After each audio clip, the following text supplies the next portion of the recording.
శ్రోతలకు నమస్కారం.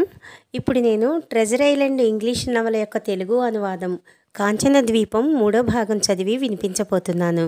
ఇంకా కథలోకి వెళ్దాం. 2 రోజులు ఇలా గడిచాయి. మా నాన్నకు అంత్యక్రియలు వగైరాలన్నీ యథావిధిగా పూర్తయ్యాయి. ఆ రోజు మధ్యాహ్నం దాదాపు 3 గంటలప్పుడు నేను గేటు దగ్గర నించుని చనిపోయిన మా నాన్నను గురించి తలుచుకుని దుఃఖపడుతున్నాను. ఇంతలో దూరాన రోడ్డు మీద ఎవరో మెల్లిగా రావడం కనిపించింది. చేతికర్రతో దారి తడుముకుంటూ నడవటం, కళ్ళపై వెలుగు పడకుండా గంతలు కట్టుకోవడం చూసి అతడు గుడ్డివాడని గ్రహించాను. నెత్తిమీది నుండి భుజాల మీదుగా వెనక్కి పడేటట్టు నల్లటి గుడ్డ కప్పుకున్నాడు. సన్నగా బాగా బలహీనంగా ఉన్నట్టు కనిపించాడు.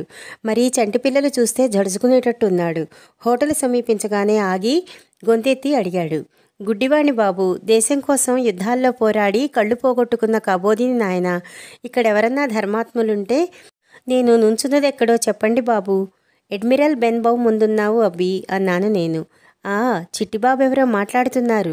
చిట్టిబాబు, నీ కంఠం వినగానే నీ మంచితనం గ్రహించాను నాయనా. నీకెంతైనా పుణ్యం ఉంటుంది. నన్ను లోపలికి తీసుకెళ్ళవు? నేను చెయ్యి అందించాను. వెంటనే అతను మృదువుగా దీనంగా మాట్లాడిన ఆ అంధుడు నా చేతిని భల్లుకల్లా పట్టేశాడు. ఆ పట్టుకు నా వేళ్లు పటపటమని విరిగాయి. ఒక్కసారిగా భయపడ్డాను. వదిలించుకోవాలని గింజుకున్నాను. కానీ అంధుడు ఒక్క ఊపుతో నన్ను తన దగ్గరికి లాక్కున్నాడు. అంత దుర్బలంగా కనిపించినా అతని చేతుల్లో ఎంత బలముందో నాకప్పుడు తెలిసింది. అబ్బాయి, ఇప్పుడు పద లోపలికి, కెప్టెన్ దగ్గరికి తీసుకుపో నన్ను అన్నాడు అంధుడు. తీసుకుపోను అన్నాను నేను. ఓ అలాగా అని నా చెయ్యి మెలిపెట్టాడు. బాబోయ్ అని అరిచాను. తీసుకువెడతావా, చెయ్యి విరిచేయమన్నావా అని హుంకరించాడు గుడ్డివాడు. కెప్టెన్ దగ్గరికి వెళ్ళడం మంచిది కాదు. ఎప్పుడు కత్తి పట్టుకుని కూర్చుంటున్నాడు. దగ్గరికి ఎవళ్ళని రానివ్వడం లేదు. నీ మంచి కోసమే నేను చెప్పేది. నోరు మూసుకు పద లోపలికి అని మళ్ళీ ఒక ఊపు ఊపాడు. అంత క్రూరమైన దౌర్జన్యపూరితమైన కంఠం నేనెప్పుడూ వినలేదు. వెంటనే లోనికి దారి తీశాను.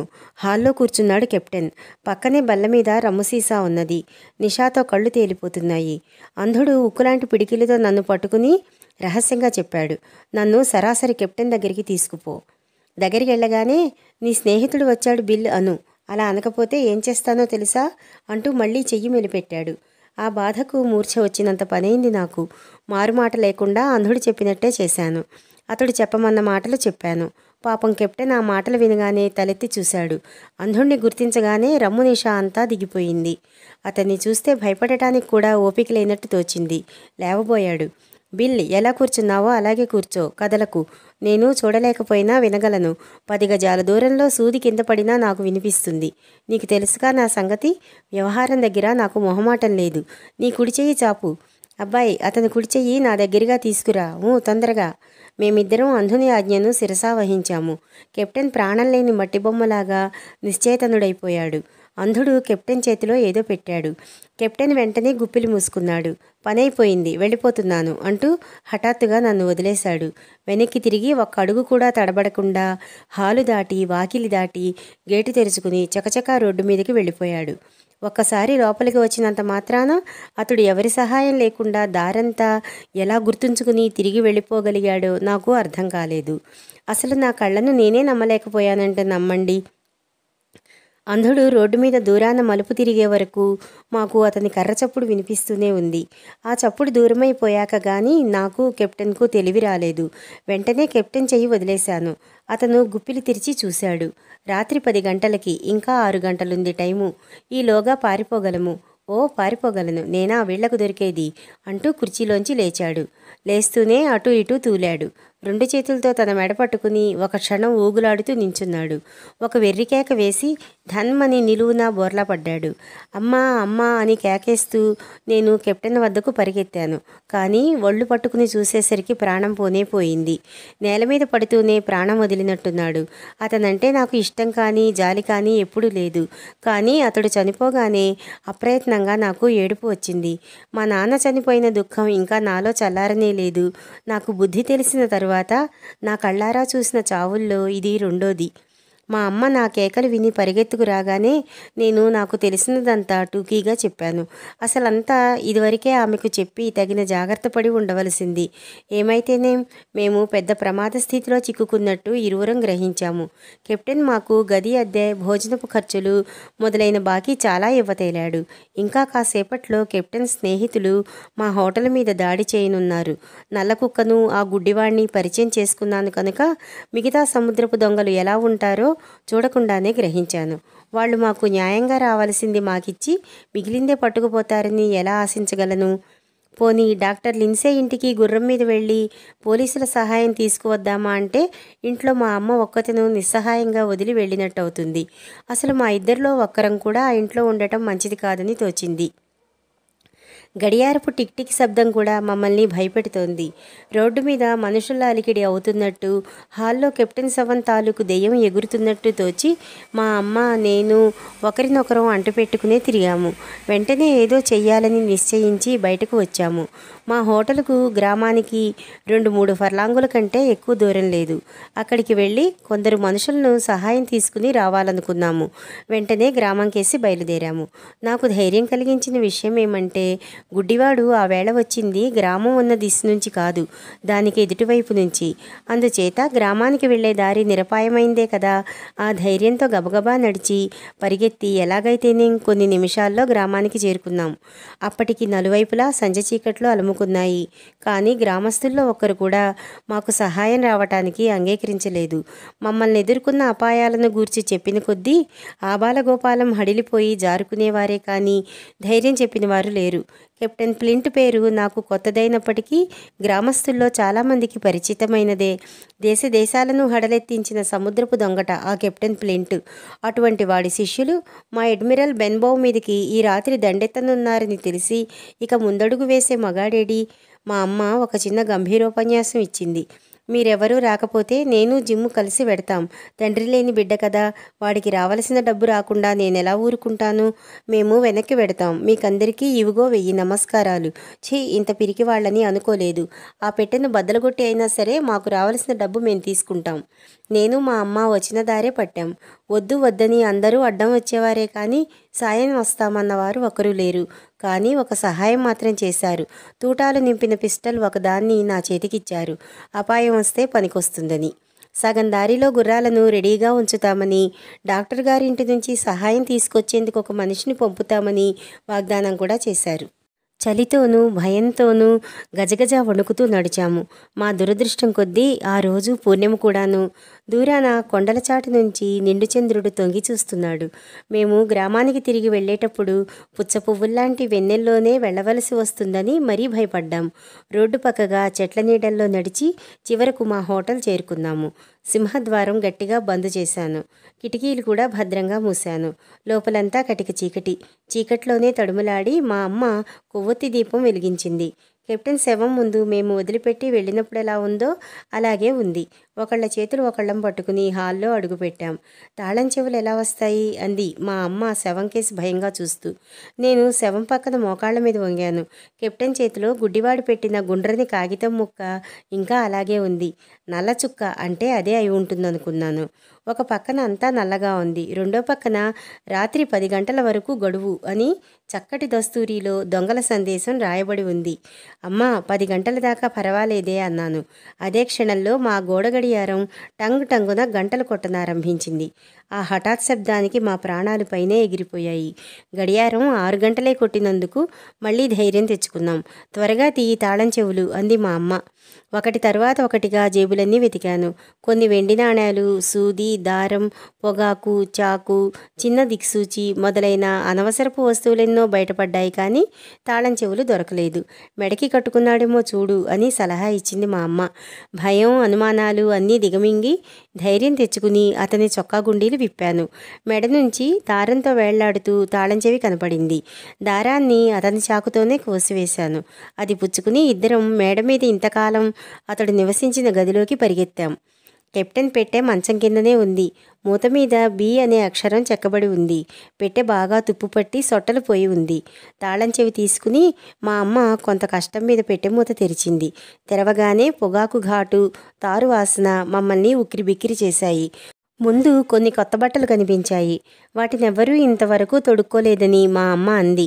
కింద 2 చక్కని పిస్టళ్ళు, ఒక పాత వాచి, 2 ఇత్తడి దిక్సూచులు, తమాషాగా ఉన్న 5-6 నత్తగుల్లలు, కొన్ని విదేశీ నాణేలు కనిపించాయి.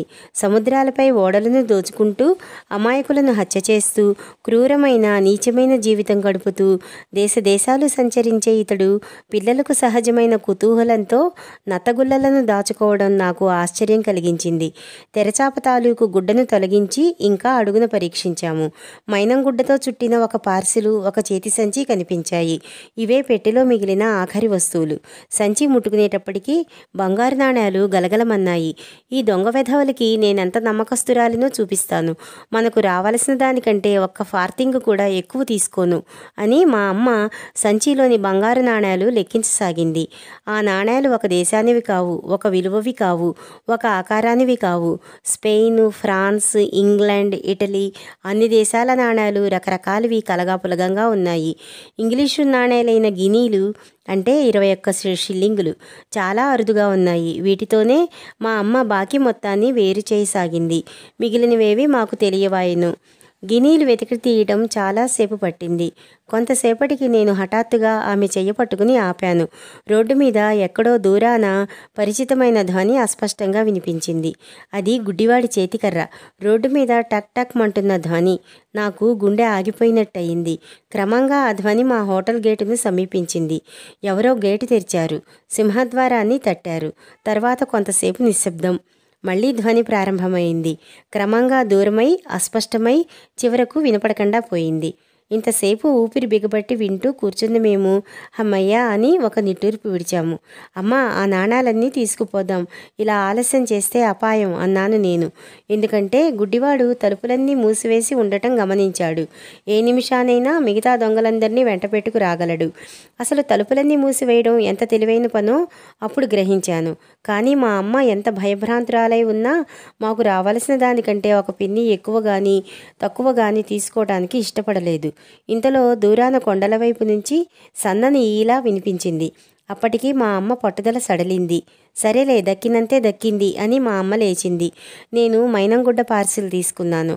మాకింకా రావాల్సిన డబ్బు కొంత ఉంది కనుక ఆ పార్సిల్లో ఏదుంటే అది చెల్లు కింద కట్టుకోవడానికి నిశ్చయించాను. మరుక్షణంలో మేమిద్దరం కొవ్వొత్తిని పెట్టె పక్కనే వదిలేసి గబగబా మెట్లు దిగాము. తలుపులు తెరుచుకుని రోడ్డు మీద పడ్డాం. అప్పటికి పొగమంచు చాలా వరకు విచ్చిపోయింది. చంద్రుడు బాగా పైకొచ్చాడు. కానీ మా హోటల్ ముందు మాత్రం కొద్దిగా చీకటిగానే ఉంది. అందుచేత మేము యువతలకు రావడం ఎవరికంటా పడదని ధైర్యం పడ్డాం. కొన్ని గజాలు పరిగెత్తామో లేదో కొండల వైపు నుంచి మనుషులు పరిగెత్తుకు వస్తున్న అలికిడి అయ్యింది. వెనక్కి తిరిగి చూశాం. మినుకు మినుకుమంటున్న లాంతరు వెలుగు కనిపించింది. దాన్ని బట్టి దొంగలు అట్టే దూరంలో లేరని గ్రహించాం. నాన్న, ఈ డబ్బు నువ్వు పట్టుకుని పరిగెత్తు, నాకు స్పృహ తప్పిపోతోంది అని మా అమ్మ తూలుతూ ఉన్నచోటే ఆగిపోయింది. ఆ నిమిషంలో మా గ్రామస్తుల పిరికితనాన్ని ఎంత నిందించానో, మా అమ్మ డబ్బు లెక్క పెడుతూ ఆలస్యం చేసినందుకు ఆమెనెంత నిందించానో చెప్పలేను. ఏమైతేనే అపాయం రానే వచ్చింది. ఇప్పుడు బెంగపడి లాభం లేదు. తప్పించుకునే మార్గం చూడాలి. అదృష్టవశాత్తు మేము వంతెనకు సమీపంలో ఉన్నాం. తూలిపోతున్న మా అమ్మను కష్టం మీద పట్టుకుని నడిపించాను. కాలవగట్టు చేరుకునేసరికి ఆమెకు పూర్తిగా స్పృహ తప్పిపోయింది. నాకు ఆ సమయంలో అంత బలం ఎక్కడి నుంచి వచ్చిందో తెలీదు. మా అమ్మను ఎలాగైతేనే గట్టు కింద వరకు లాక్కు వెళ్ళి వంతెన నీడలో ముడుచుకుని కూర్చున్నాను. ఆమె నా భుజాల మీద వాలిపోయింది. నేను నీడలో ఉన్నప్పటికీ మా అమ్మ మీద వెన్నెల బాగా పడుతోంది. అదీ కాక మేము హోటలుకు కూతవేటు దూరంలోనే ఉన్నాము. దొంగలు మా హోటల్ను సమీపిస్తున్నారు. నేను ఒక మూల తీవ్రంగా భయపడుతున్నా వారేం చేస్తారో చూడాలనే ఆసక్తి నాలో విజృంభించింది. నెమ్మదిగా వంతెన కింద నుంచి కాలవగట్టుకు పాకి వచ్చి చూశాను. మొత్తం 7-8 దాకా ఉన్నారు. లాంతరు పట్టుకున్నవాడు ముందు పరిగెత్తుతున్నాడు. వెనక 3 మనుషులు కట్టకట్టుకుని వస్తున్నారు. వారిలో మధ్యలో ఉన్నవాడు గుడ్డివాడని ఊహించాను. అతని గొంతుక వినగానే నా ఊహ రైటేనని రుజువైంది. తలుపులు బద్దలు కొట్టండి అని అరిచాడు గుడ్డివాడు. 4-5 వెంటనే గేటులోంచి పరిగెత్తారు. సింహద్వారం తెరిచి ఉన్నందుకు ఆశ్చర్యపోతున్నట్టు టపీమని ఆగిపోయారు. కానీ గుడ్డివాడు లోపలికి జొరబడండి అని మళ్లీ కేకలు పెట్టాడు. దొంగలు ఇంట్లోకి జొరబడ్డారు. కాసేపు నిశ్శబ్దం. వెంటనే 2-3 గొంతుకులు ఒకేసారి తెరిచాయి. బిల్ చచ్చిపోయాడు. గుడ్డివాడు ఆ మాట వింటూనే, ఆలస్యం చెయ్యకండిరా మీ దుంపతెగ, వాడి జేబులు వెతకండి అని ఆజ్ఞాపించాడు. మా మేడమెట్లు కొయ్యవి, మెట్లు విరిగి కూలిపోతాయేమోనన్నంత అట్టహాసంగా దొంగలు మేడ ఎక్కారు. మళ్ళీ కాస్త నిశ్శబ్దం. కెప్టెన్ గదిలో రోడ్డు వైపునున్న కిటికీ తెరుచుకుంది. ఒకడు కిటికీ గుండా కిందకి తొంగి చూస్తూ గుడ్డివాడితో చెప్పాడు, ప్యూ, పెట్టె మనకంటే ముందే ఎవరో ఖాళీ చేశారు, అది ఉందా అని గర్జించాడు ప్యూ. డబ్బేనా? గుడ్డివాడు డబ్బును నానా బూతులు తిట్టాడు. డబ్బు కాదురా వెధవ, ప్లింట్ కాగితం. అది లేదిక్కడ. హాల్లో ఉన్న వాళ్ళెవర్రా? బిల్గాడి జేబుల్లో ఏమన్నా కనిపించిందా? హాల్లో నుంచి ఒకడు సమాధానమిచ్చాడు. బిల్గాడి జేబుల్లో ఏమీ లేదు. ఎవరో ఇదివరకే కొట్టేశారు అంతా. వాళ్లే, హోటల్ తాలూకు వాళ్లే. ఆ కుర్రాడి పనే ఇదంతా. వాడి కళ్ళు పీకి పారేసినా బాగుండేది. ఇందాక నేను వచ్చినప్పుడు తలుపులు వేసున్నాయి. అప్పటికి వాళ్ళు లోపలే ఉన్నారు, వెతకండి అని ఆజ్ఞాపించాడు అంధుడైన ప్యూ. నిజమే, ఇక్కడే ఎక్కడో దొరుకుతారు.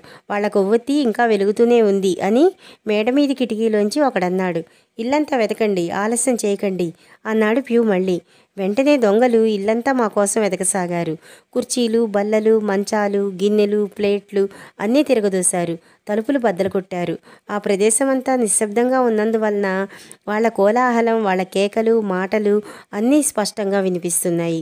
చివరికి లోపలి వాళ్ళందరూ ఒకరి తర్వాత ఒకళ్ళు రోడ్డు మీదకు వచ్చారు. మేమెక్కడా కనిపించలేదని ప్యూతో చెప్పారు. ఇంతలో దూరం నుంచి 2 సార్లు విజిల్ వినిపించింది. మా అమ్మ కెప్టెన్ డబ్బులు ఎక్కిస్తున్న సమయంలో వినపడిన శబ్దమే అది. గ్రామం దిశ నుంచి వినవస్తోంది. బహుశా దొంగల ముఠాలోని వాడెవడో రాబోయే అపాయాన్ని గూర్చి వాళ్ళని హెచ్చరిస్తున్నాడల్లే ఉంది. ఎందుకంటే ఆ విజిల్ వినగానే దొంగలంతా హడిలిపోయారు. అదిగో మనవాడు ఈల వేస్తున్నాడు, 2 సార్లు కూడా వేశాడు, మనం పారిపోవాలి అన్నాడొకడు. పారిపోతావా పంది వెధవా, పిరికివాణ్ణి తీసుకెళ్ళి అక్కడ కాపలా పెడితే ఏమవుతుంది? హోటల్ వాళ్ళు ఇక్కడే ఉంటారు, వెతకండి తొందరగా, నాకే కళ్ళుంటేనా? ప్యూ ఆజ్ఞ వినగానే మళ్ళీ దొంగలు ధైర్యం తెచ్చుకుని ఇంటి చుట్టూరా వెతకసాగారు. కానీ గుడ్డివాడికి జడిసి మాత్రమే వెతుకుతున్నట్టు, అవసరమైతే క్షణంలో ఉడాయించటానికి చూస్తున్నట్టు అనిపించింది. తెలివి తక్కువ గాడిదల్లారా, ఆ కాగితం దొరికితే కొన్ని లక్షల పౌనులు మన స్వాధీనమవుతాయి. చచ్చే వరకు మహారాజు భోగాలు అనుభవించగలం. అది ఇక్కడే ఎక్కడో ఉందని మీకు తెలుసు. అయినా వెతకండిరా అంటే తెగ నీలుగుతున్నారు. మీకోసం కాకపోతే నా కోసమా ఇదంతా? మీలో ఒక్కడైనా ధైర్యం చేశాడు బిల్లు ఎదుట పడటానికి? నేను వెళ్ళాను ఒక్కడనే. 2 కళ్ళు లేని గుడ్డివాణ్ణి నేను ధైర్యం చేశానురా. ఇంత కష్టపడితే ఏమిట్రా నాకు వచ్చేది? జీవితమంతా బిచ్చమడుక్కుంటూ గడపాల్సిందే కదా. మీలో మొగతనం ఏమన్నా ఉంటే వెతకండి, పట్టుకోండి ఆ కాగితాన్ని అని పురికొల్పుతున్నాడు ప్యూ. కాదురా ప్యూ, ఆ ఉన్న డబ్బు కాస్త పట్టుకుపోతే ఏం అని గొణిగాడు ఒకడు. వాళ్ళని ఇప్పుడు ఎక్కడని పట్టుకోగలం? సగం వాటా తీసుకుని నీ దారిన నువ్వు పో అని ఇంకొకడు గుడ్డివాడికి సలహా ఇచ్చాడు. నీ దారిన నువ్వు పో అనే మాట వినబడేసరికల్లా గుడ్డివాడికి ఎక్కడలేని కోపం వచ్చింది. నోటికి వచ్చిన తిట్టల్లా తిడుతూ కర్రతో చేతికందిన వారినల్లా ఇష్టం వచ్చినట్టు బాదాడు. దొంగలు ప్యూ చేతిలోంచి కర్ర లాక్కోవాలని చాలా ప్రయత్నించారు. కానీ గుడ్డివాడు పిచ్చి ఆవేశంతో స్వైరవిహారం చేశాడు. ఈ పోట్లాట మూలంగా మాకు ప్రమాదం పూర్తిగా తప్పిపోయింది. కొంతసేపటికి మళ్ళీ ఏదో ధ్వని వినవచ్చింది. ఈసారి విజిల్ ధ్వని కాదు, గ్రామం దిశ నుంచి గుర్రాలు వస్తున్న టకటక శబ్దం వినిపించింది. మరి నిమిషంలో పిస్టల్ పేలిన మెరుపు, ధ్వని వచ్చాయి.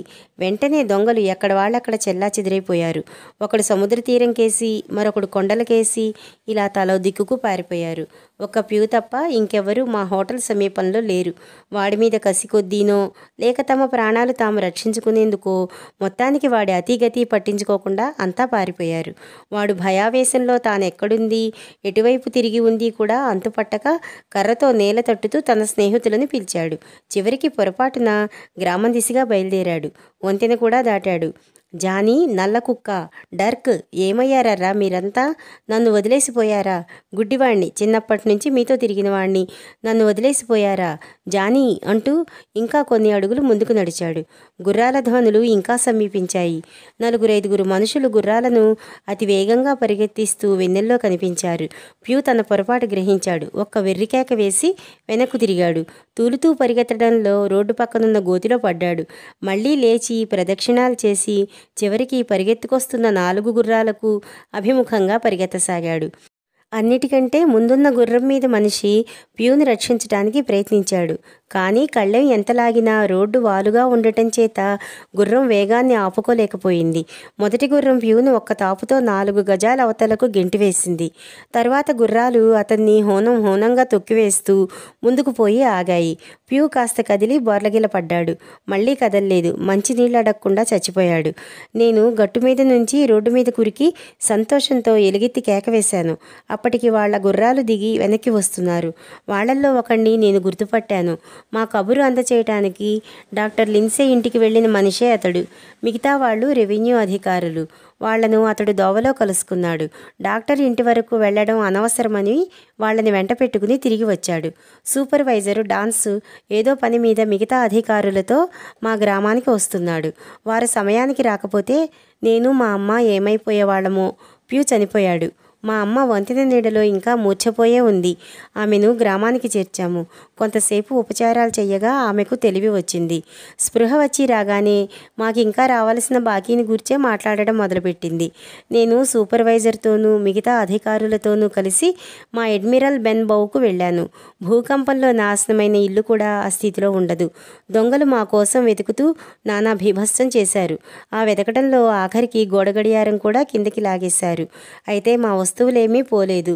కెప్టెన్ డబ్బు సంచి, జేబులోని వెండి నాణేలు మాత్రమే దొంగిలించబడ్డాయి. ఈ గల్లంతంతా ఏమిటో సూపర్వైజర్ డాన్సుకు అంతుపట్టలేదు. డబ్బు ఎత్తుకుపోయారన్నావు కదా, మరి ఇంత హడావిడి చేశారెందుకు? ఇంకా ఎక్కువ డబ్బు కోసమా అని అడిగాడు డాన్స్. కాదండి సార్, డబ్బు కోసం కాదనుకుంటాను. బహుశా నా జేబులో ఉన్న ఈ పార్సిల్ కోసం అనుకుంటాను ఈ హడావిడంతా అని సమాధానమిచ్చాను నేను పార్సిల్ చూపిస్తూ. కావచ్చు, ఏది చూడని నా దగ్గర ఉంచుతానిది. వద్దండి, డాక్టర్ లిన్సే గారికి చూపించాలనుకున్నాను. రైట్, అవును, ముందాయనకి చూపించడం మంచిది. ఆయన జిల్లా మేజిస్ట్రేట్ కూడాను. అసలు నేను కూడా ఇప్పుడే వెళ్ళి జరిగినదంతా డాక్టర్ గారికి కానీ జమీందారు గారికి కానీ రిపోర్టు చేయడం మంచిదనుకుంటాను. ప్యూ మహాశయుడు చచ్చిపోయాడు కదా, వాడు చచ్చిపోయినందుకు నేను విచారిస్తున్నానని కాదు. లోకులు పలు విధాల చెప్పుకోవచ్చు దాని గురించి. అతడు చనిపోవడంలో నా తప్పేమీ లేదని రుజువు చేసుకోవలసి ఉంది. సరే హాకిన్స్, నీకిష్టమైతే నాతో రా, డాక్టర్ గారింటికి తీసుకెళ్తాను. మిస్టర్ డాన్స్కు కృతజ్ఞత చెప్పాను. మళ్ళీ గ్రామానికి వెళ్ళాం. నేను డాక్టర్ గారింటికి వెళుతున్నానని, ఈ రాత్రికి వస్తే వస్తాను, లేకపోతే రానని మా అమ్మతో చెప్పాను. నేను అధికారుల్లో ఒకరి గుర్రం ఎక్కాను. మిస్టర్ డాన్స్ ఆజ్ఞ ఇవ్వగానే గుర్రాలన్నీ హుటాహుటీగా డాక్టర్ గారింటి వైపు దౌడు తీశాయి. కాంచన ద్వీపం 3వ భాగం సమాప్తం. మిగిలిన కథ 4వ భాగంలో తెలుసుకుందాము. నమస్కారం.